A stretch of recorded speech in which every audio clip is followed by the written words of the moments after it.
የጥንት ግብጾች ምንድነው የሚሉት የተቀደሰ ቦታ ተራሮቹ ያሉበት የውሃችን ምንጭ የሚመጣበት እያሉ ነበረ።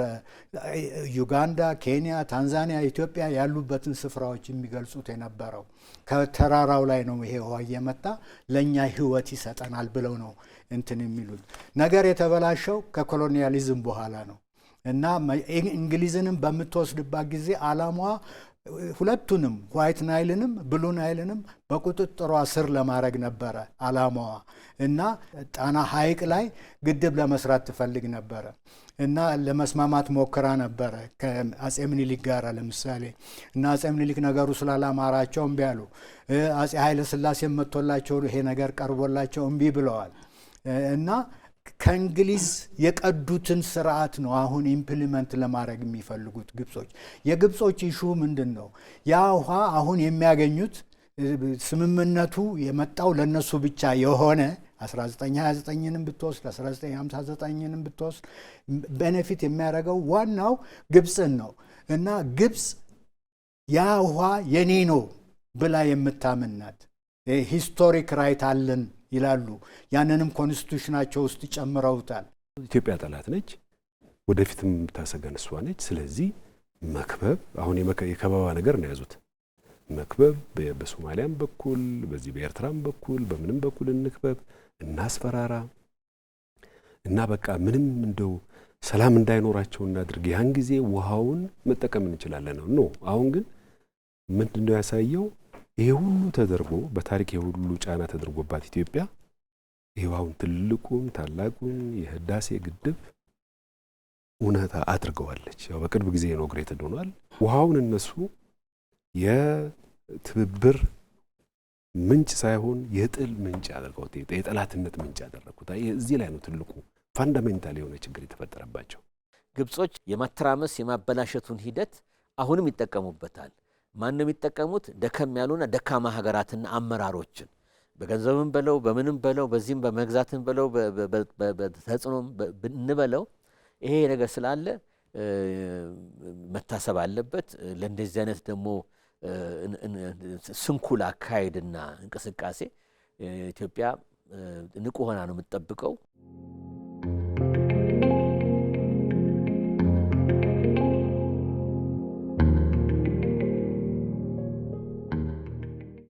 ኢትዮጵያ እንግዲህ 12 የወንዝ ተፋሰሶች አላት። 12 የወንዝ ተፋሰሶች 11ዱ ድንበር ተሻጋሪ ናቸው። ስለዚህ ድንበር ተሻጋሪ ወንዝ ባለቤትነት የሁሉም የተፋሰሱ ሀገራት ነው እና ይህንን መርህ ተከትላ ነው ኢትዮጵያ እየተንቀሳቀሰች ያለችው። ወንዙ መፍለቂያው የኛ ነው ብለን ከሌሎች ጋር የተነታረክንበት ጊዜም የለም።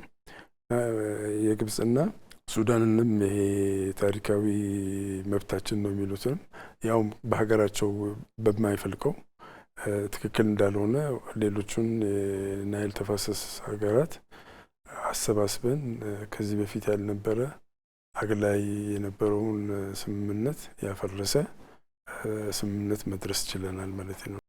ድንበር ተሻጋሪ ወንዞችን በተመለከተ ያው 80% ለናይል አባይም በምንለው ወንዝ ማከነት እኛ ያዋጣን እንኳን በኢኩዊታብል ሪሶርስ ዩቲላይዜሽን ላይ ነው የኛ እምነታችን። ፍትሃዊ የጋራ ተጠቃሚነት ላይ ነው የምናምነው። የኢትዮጵያ መርህ በጋራ እድገት፣ በጋራ ተጠቃሚነት፣ በጋራ ሰላም ላይ ነው እምነቷ። ያ ከመሆኑ ጋር ተያይዞ ሌሎች ሀገሮች ላይም አሉታዊ በሆኑ ስቴትመንቶችም ሊሆኑ ይችላሉ፣ አገላለጾች ሊሆኑ ይችላሉ፣ አስተሳሰብ ሊሆኑ ይችላል። የያዝንበት አቋም የለም። ሁሉ ጊዜ የኛ አብዛኛው የሆነ ሪሶርስ ግብጽ ህዳሴ ግድብ ላይ ብዙ ጊዜ ዘመቻ ስታደርግ የነበረው ነገር ምንድነው? በጋራ እንጠቀም፣ በጋራ እንልማ፣ በጋራ እንደግ ነው። የታችኛው ተፋሰስ ሀገራት ኢትዮጵያ ሁሉ ጊዜ በጋራ እንድናድግ በጋራ እንድንሰራ ነው ምክሯ ሆኖ የቆየው። አሁንም ያው እሱን በሱ ተጠቅመን ያመነጨነውን ኤሌክትሪክ እስከ ታንዛኒያ ድረስ ኤክስፖርት አድርጎ በጋራ ተጠቃሚነት ሁሉም ሀገሮች አፍሪካን ኮንቲኔንታል ፍሬድ ኤሪያ የሚባለውም ኢሙን እንዲሆን በወንድማማችነት እና በእህትማማችነት በመደጋገፍ ማደግ ላይ ስለምታምን ያላት ሪሶርስ ላይ አቋሟ በዛም የተመረኮዘ ነው።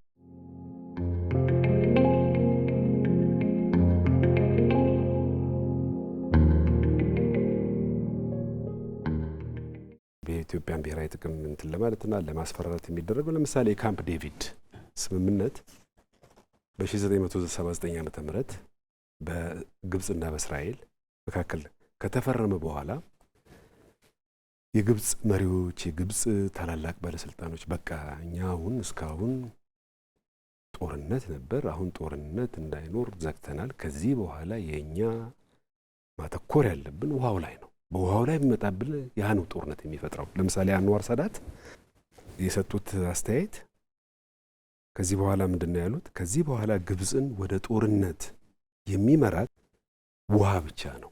ይህ ማለት ነው አባይ ብቻ ነው። ኢትዮጵያ አንድ ነገር ልገድብ ወይም ልጠቀም ካለች ያን ጊዜ ወደ ጦርነት እንዳለን፣ ከዛ ሌላ ወደ ጦርነት የሚያስገባን የለም ብሎ ተናግረዋል። ይሄ መቼ ነው? በ1900 በፈረንጆች ወደ 1979 ዓመተ ምህረት አካባቢ ማለት ነው።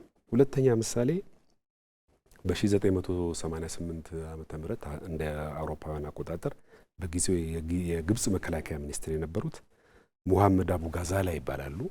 እሳቸው አሁን ለምሳሌ ምን አሉ? ማንኛውም የናይል ተፋሰስ ሀገር የናይልን ውሃ ከገደበና ናይል እንግዲህ አባይን ከገደበና ካስቀረ የግብጽ ጦር ማንኛውን ፕሮጀክት የማውደም ችሎታም ሀሳብም አለው የሚል ነገር ሰጡ። ይሄም እንግዲህ አናዘር እንትን ነው ምን ኢትዮጵያ ላይ የተቃጣ ስም አይጠቅሱም፣ ግን ኢትዮጵያ ላይ የተቃጣ ሌላ ምንም እንትን ስለሌላቸው። ሌላ ምሳሌ ለምሳሌ ቡትሮስ ጋሊ የተባበሩት መንግስታት ዋና ጸሐፊ የነበሩ እሳቸውም እንዲሁ ያው ግብጻዊ ናቸው። በ1990 ዓመተ ምህረት በአውሮፓውያን አቆጣጠር እሳቸውም አሁን ከካምፕ ዴቪዱ ከምኑ በኋላ አሁን ሀገራችን ሰላም ነች፣ አሁን ምን አሉ? ከዛ በኋላ በአካባቢያችን ጦርነት ከዚህ በኋላ የሚኖረው በአንድ ጉዳይ ብቻ ነው፣ ይኸውም በውሃው የሚል እና ብዙ እንዲህ አይነት ነገሮች መዓት መጥቀስ ይቻላል። ያው ግን ዞሮ ዞሮ አባይን እጠቀማለሁ ካልክ ያኔ እርምጃ እንገባለን፣ ያኔ ወደ ጦርነት እንሄዳለን የሚል ማስፈራሪያ ለዘመናት የኖረ ነው።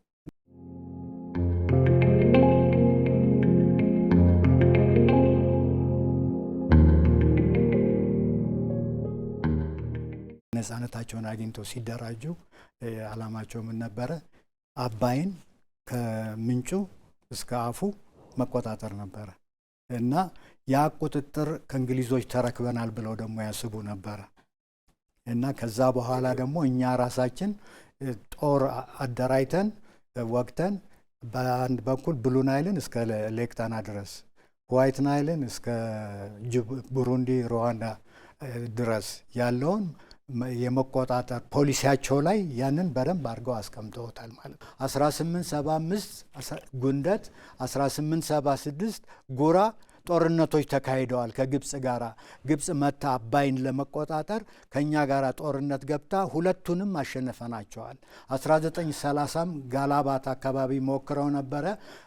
ጦሩ በጣም ኃይለኛ መሆኑን ሲረዱ ሪትሪት አድርገዋል እና ግብጾች በጦርነት አባይን ለመቆጣጠር ሙከራ አድርገዋል፣ ግን አልተሳካላቸውም። ተሸንፈው ተመልሰዋል እና ያን ሁኔታ ነው እንግዲህ አሁንም እንደዛ እስካሁን ድረስ በፕሮፓጋንዳ ኃይለኛ ፕሮፓጋንዳ ዌል ኦርጋናይዝድ የሆነ ትልቅ ኢንስቲትዩሽን ነው ግብጾች የመሰረቱት የውሃውን በሚመለከት።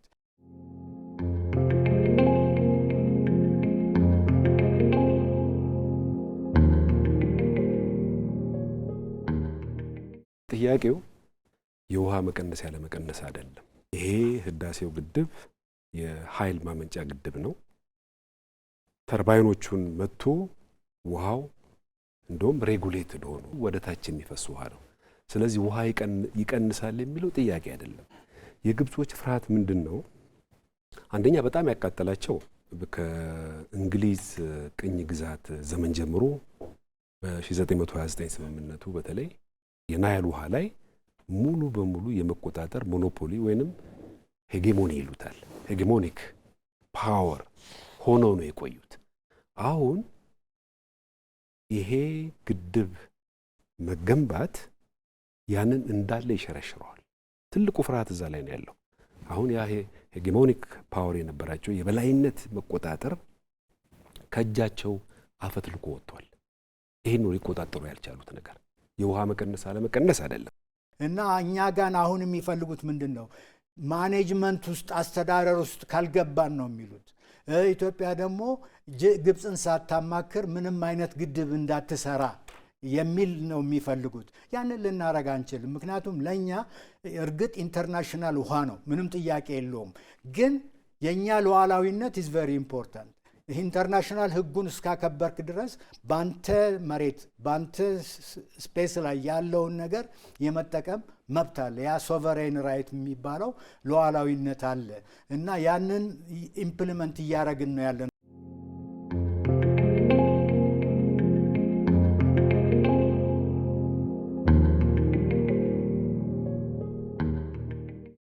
ግብጾችና የሱዳን ወገኖች ይህንን የማይቀበሉበት ምክንያት ከአሁን በፊት የውሃ ሀብቱን በብቸኝነት ሲጠቀሙ ስለነበረ በብቸኝነት ደግሞ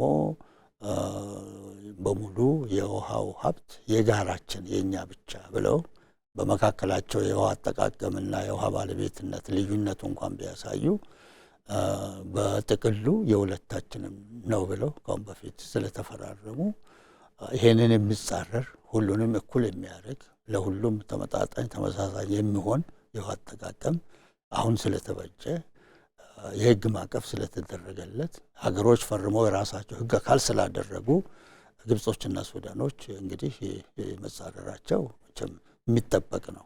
ሌሎች ሀገሮች የሚሰሩትን እና እስካሁን ድረስ ለፍቶ አጸደቁትን በመካከላቸው ትልቅ ነው ብሎ የያዙትን ስምምነት ግብፅና ሱዳን ለብቻ የሚጠቀሙበትን ሁኔታ የገለበጠውን ሕገ ወጥ የሆነ አሰራርን ሕጋዊ ያደረገውን መጻረራቸው የእነሱን የሀሳብ ጉድለት የእነሱን የቀጠናውን ሰላምና ትብብር አለመፈለጋቸውን ነገር ግን ይህ አለመፈለጋቸው ቀጠናው ተፋሰሱ ውስጥ ያሉት ሀገሮች የሚሰሩትን ትልቁን የስራ አግባብ እና ህብረት ሊያፈርስ የማይችል መሆኑን ባለመገንዘብ እና በስንፍና በሀሳብ ጉድለት የሚያደርጉት ነገር ይመስለኛል። ዞሮ ዞሮ አይሳካላቸውም።